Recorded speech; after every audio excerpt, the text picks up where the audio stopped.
Chomsky. Ele cita relatórios do Conselho de Segurança Nacional dos Estados Unidos. Aspas, o principal empenho dos Estados Unidos deve ser impedir a ascensão de regimes nacionalistas que atendam às pressões das massas da população por uma melhora nos baixos padrões de vida. Aí a base da crise permanente da atual crise brasileira. Origem imediata, o golpe de 64. O golpe americano inicial de 64. O Brasil daí em diante declinou em todos os sentidos, econômico, social, político, militar. Bolsonaro, que se torna presidente, embora alvo de dezenas de acusações, e parte de um projeto, na verdade marionete de militares. Por trás deles, interesses estrangeiros e, evidente, o império do capital, Estados Unidos. Aparentemente, o projeto hoje pretendido no Brasil, sem dúvida, é um projeto inconfessável. O objetivo seria transformar o Brasil num grande Porto Rico. Mas, sendo inconfessável e tratando o povo como é tratado, um povo doentio, um povo morrendo, um povo desempregado, obviamente o êxito desse processo é impossível, porque, sem dúvida alguma, o capital humano necessário ao próprio desenvolvimento capitalista está arrasado no Brasil, doente, mal educado e assim por diante. Em 1928, Oswald de Andrade mencionava os índios brasileiros, que em 1556 teriam simplesmente deglutido o bispo Sardinha, além de outros estrangeiros. Mas os anos se passaram, amigos, e hoje, na verdade, o que ocorre é que os estrangeiros, os impérios, em especial hoje à frente o americano, o império do capital, estão devorando o povo brasileiro, militar, social, economicamente, gerando daí um povo infantilizado e carente, pelos quais eles têm particular atração. Lembramos Tancredo Neves que disse: não vou pagar a dívida brasileira com o sangue do nosso povo. Mas as nossas elites pagam, não? Com o sangue, com os órgãos, com os rins, com as pernas, com os braços, com os corações, com tudo, levando esse povo à doença, à falta de hospitais, a centenas de milhares de mortos com a Covid e assim por diante. E onde estão os milhões de dólares que poderiam ter sido investidos nisso tudo? Onde estão esses milhões? Quantos doentes poderiam ter sido salvos com esse dinheiro? Quantos corações preservados? Quantas vidas? Ou nos livramos dessas elites canibais, pedófilas, que estão destruindo o seu próprio povo, ou elas destruirão a nós e ao país.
Notícias da semana da Petrobras. Sai o Coelho, presidente da Petrobras, e entra o Paz de Andrade. Diferença entre os dois. Um não trabalha em nada parecido com o petróleo, que é o que está entrando, e que provavelmente deve ser cancelado pelo Conselho de Administração, se tiverem peito e coragem de fazê-lo, porque não preenche os requisitos para ser presidente da companhia, mas com o mesmo vínculo neoliberal de acabar com a Petrobras. Isso tem em comum tanto o Coelho que sai, como o Paz que entra.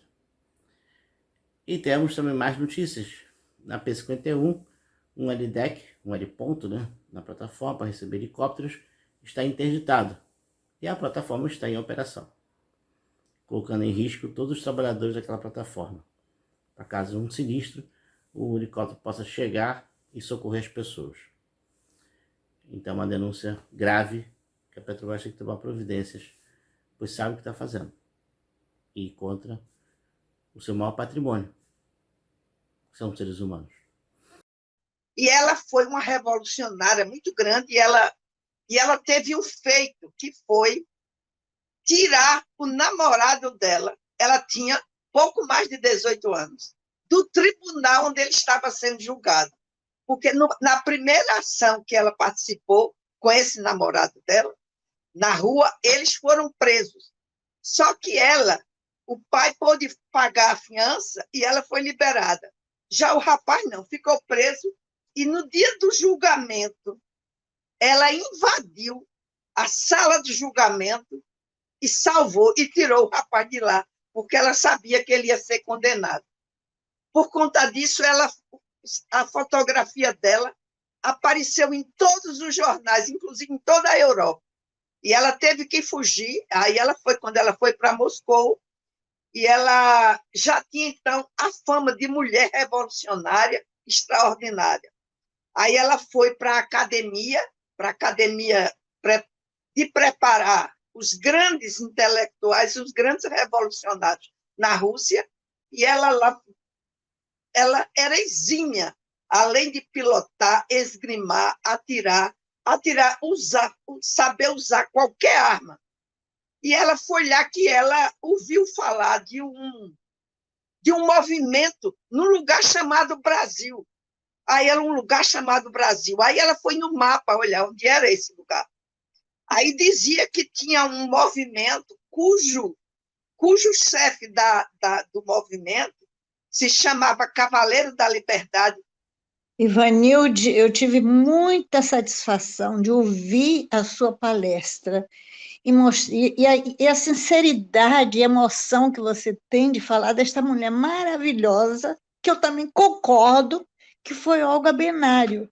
Eu, inclusive, conheço a vida de Getúlio desde os meus 12 anos de idade, que meu pai tinha tudo sobre Getúlio, porque admirava ele por causa das leis trabalhistas, mas eu, desde essa época, que eu não gosto de Getúlio. Por quê? Porque tinha a história de Olga Benário. Eu achei uma coisa criminosa mandar uma mulher, que era uma mulher idealista, podia não ser o mesmo ideal deles, mas era uma mulher idealista, uma mulher que defendia a liberdade, uma mulher que era inteligente, culta, e mandar esta mulher grávida, sabendo que esta mulher ia para a Alemanha para ir para o gás, morrer através do gás. Então, esta mulher, para mim, foi injustiçada e foi uma maldade muito grande. Levaram ela grávida e depois ainda retiraram o bebê dela, sabendo que ela ia para a Câmara de Gás. Boa tarde a todos e todas. O debate continua, não deveria ser diferente, a respeito do posicionamento das esquerdas frente ao processo eleitoral de 2022, de outubro, e uma possibilidade de recomposição, realinhamento de todas as forças para lutar contra o fascismo. E a gente vem reafirmando aqui a necessidade, a autonomia das esquerdas de lançarem seus programas e projetos. É assim que funciona a democracia e é assim que os partidos crescem. Basta lembrar que o próprio PT, que hoje hegemoniza o campo eleitoral, em 82 teve uma quantidade de votos aquém do que a gente gostaria e foi possível. E somente alguns anos depois, em 2002, é que após 4 tentativas, é que o companheiro Lula consegue alçar a presidência da República. Então a gente devia baixar a bola, a gente devia compreender como as esquerdas funcionam, tá? E não esperar tanto, né, de uma composição imediata no primeiro turno, inviabilizando as pequenas agremiações políticas de terem a sua representatividade no parlamento. É justo, é legítimo que elas alcancem isso. A gente fala isso sempre, toda hora a gente está falando isso. Mais importante ainda é observar que se existe uma possibilidade de intenção de golpe, onde o Bolsonaro e sua equipe, o seu grupo político não aceitem os resultados das urnas, mais importante é que a gente tenha antídoto para que ele não tenha sucesso no golpe. Tá? A gente não pode repetir os equívocos que repetimos em 64. E pensar como efetivamente vamos impedir qualquer possibilidade de desrespeito ao resultado das urnas. Não dance o tango da mentira e da morte, mas o da vida e da esperança. Caminhando Jornal TV. Uma revista digital política e cultural com política, poesia, letras, dicas, música e muito mais. Sem fake news e sem enrolação. Conheça o nosso canal no YouTube, Caminhando Jornal TV.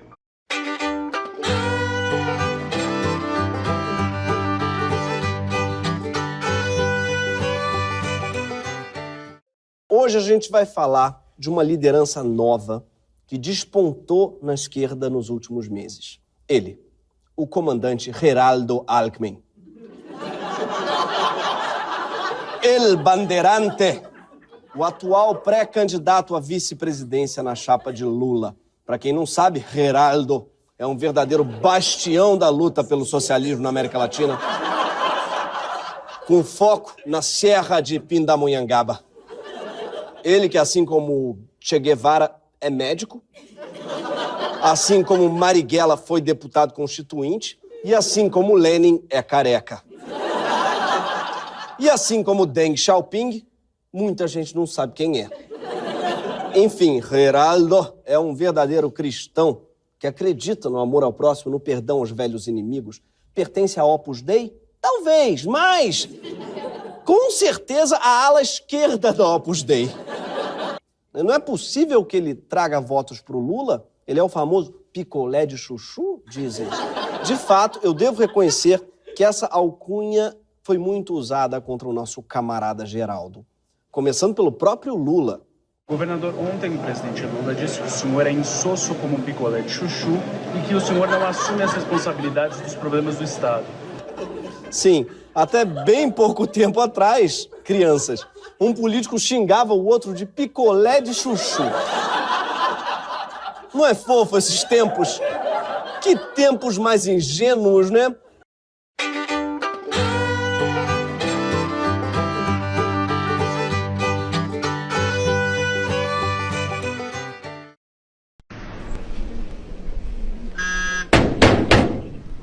Parabéns, parabéns. Ô, você guarda, mas não é nem meu aniversário. Agora bata devagar, por favor, viu? Porque senão cai a massa, capaz de cair até o para-choque. Eu estou lhe parabenizando porque você está dentro das leis do trânsito, direitinho, com os faróis ligados durante o dia. Obrigado. Eu só ando com os faróis ligados à noite, sabia? Que é bom que economiza até bateria. Você é louco? À noite você anda com os faróis desligados? Olha, eu me admiro o senhor que é da lei, não sabe disso. Tá no Código de Trânsito, seu guarda.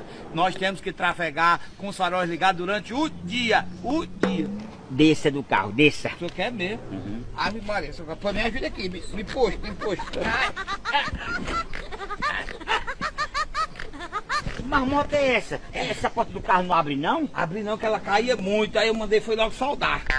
Eu quero ver seus documentos e os documentos do carro.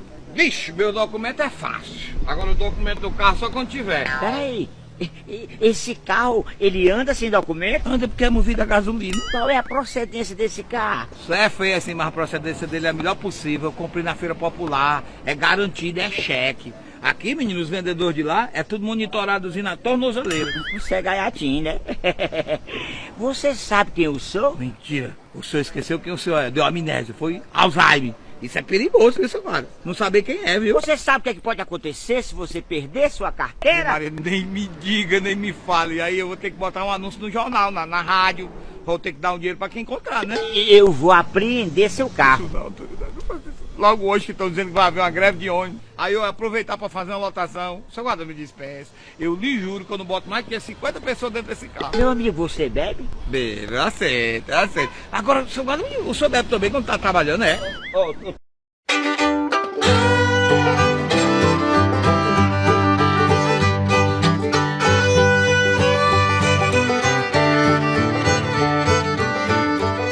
Me perguntam se Bolsonaro pode vencer Lula nas corridas presidenciais. Pode sim.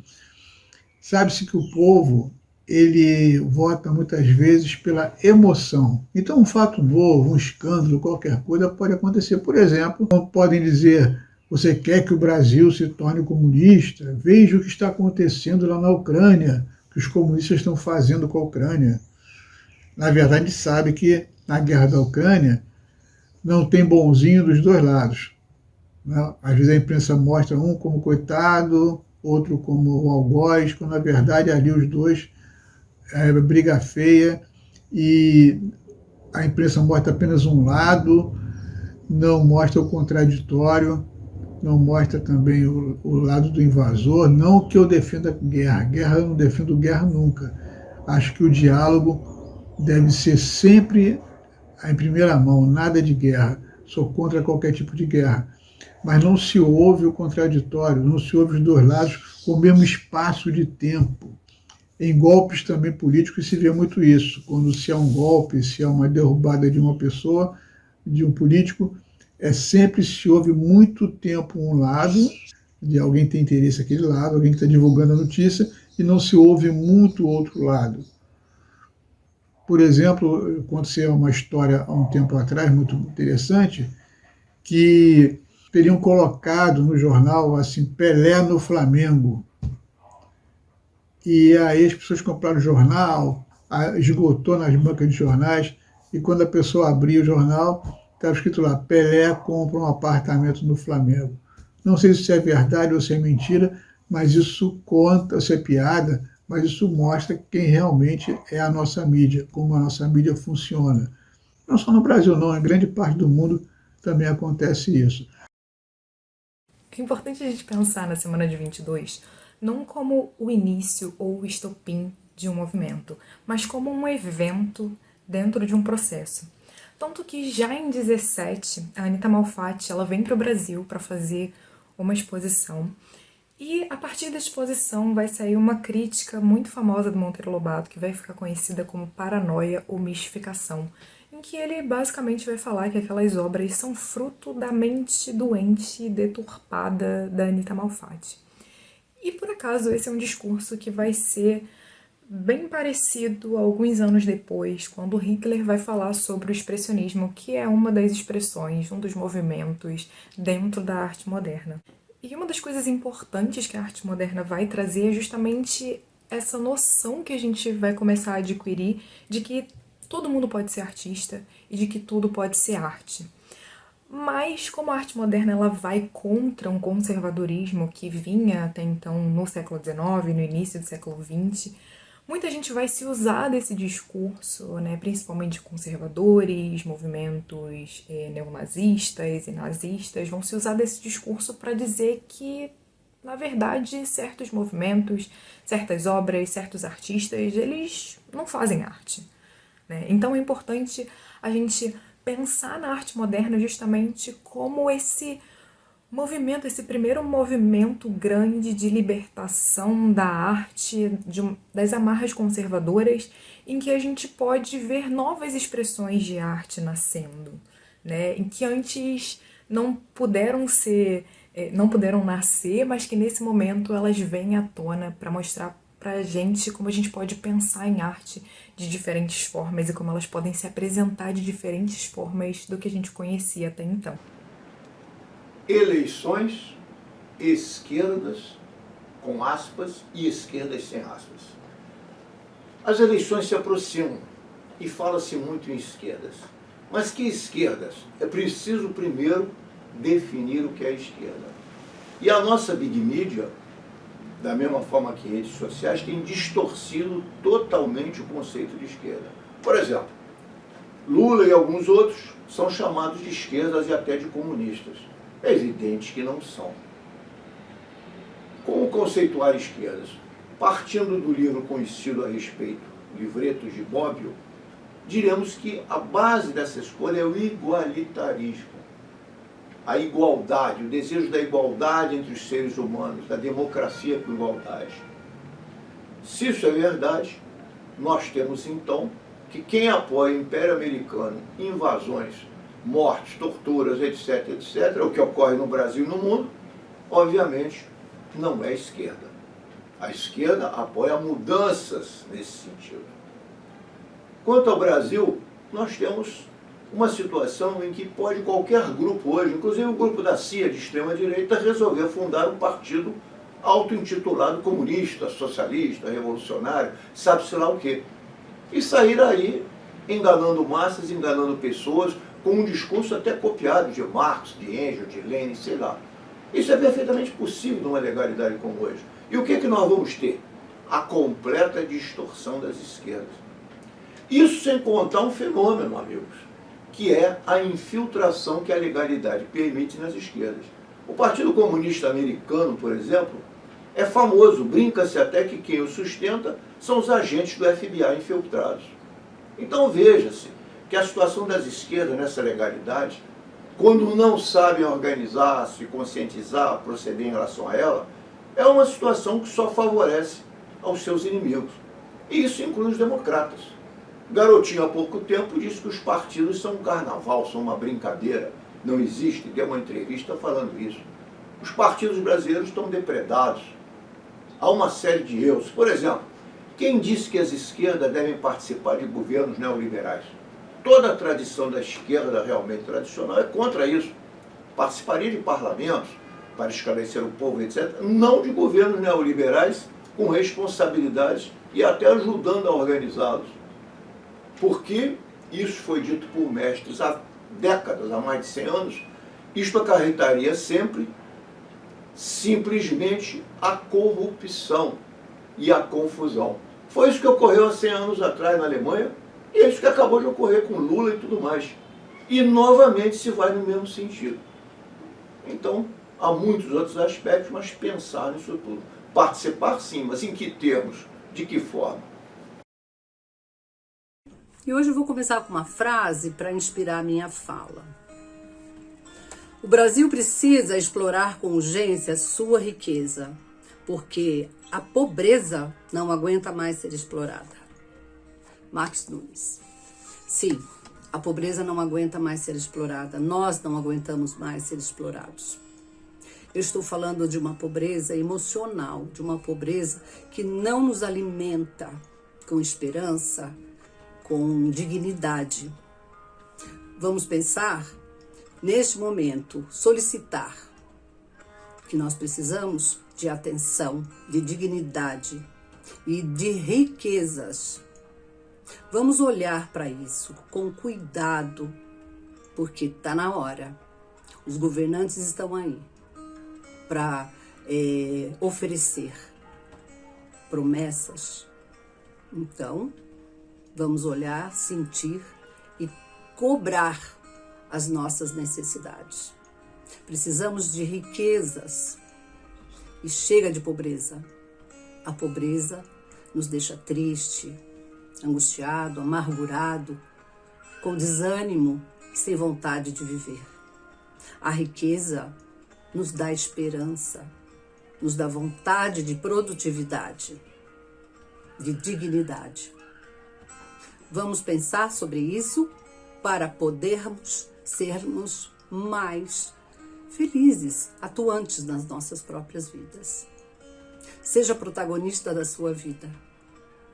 Exija dignidade.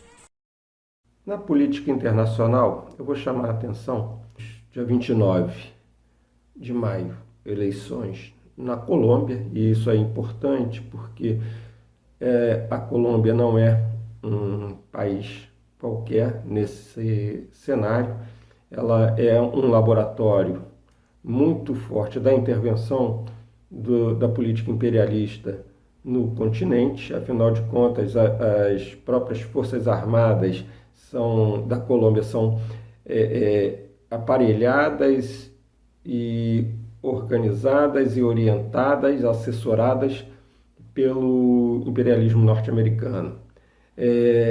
Entretanto, temos aí um cenário que traz extrema preocupação para as oligarquias locais de um Estado quase que paramilitar e que tem todo esse envolvimento no suposto, né, combate à guerrilha.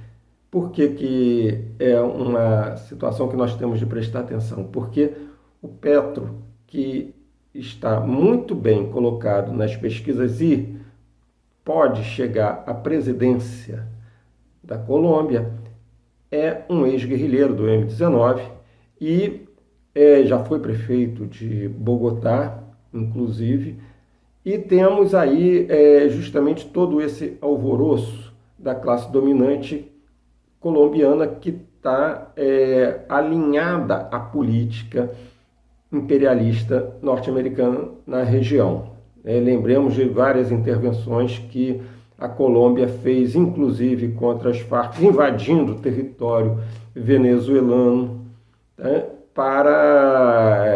com apoio dos Estados Unidos, para poder, segundo eles, combater a guerrilha e, com isso, invade um território de um outro país. Esse é um dado, né? Ou seja, as eleições da Colômbia podem trazer, sim, uma mudança de cenário na América do Sul.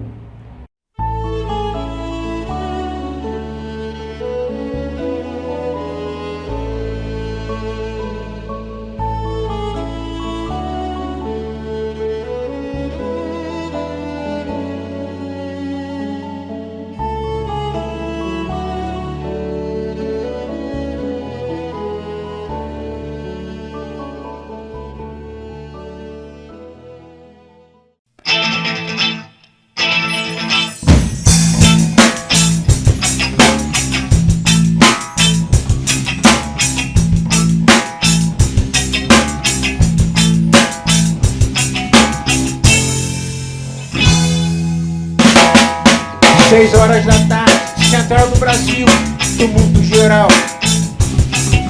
O trem atrasou, a rede caiu, tudo isso é normal.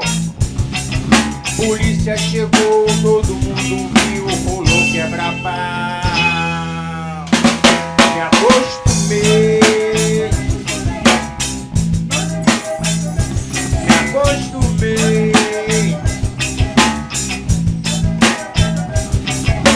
Maracanã, vai ter decisão, Fla-Flu na final. Quando o jogo acabou, a porrada comeu, não foi nada legal. Depois que o tumulto passou, foi tudo voltando ao estado normal. Me acostumei, me acostumei.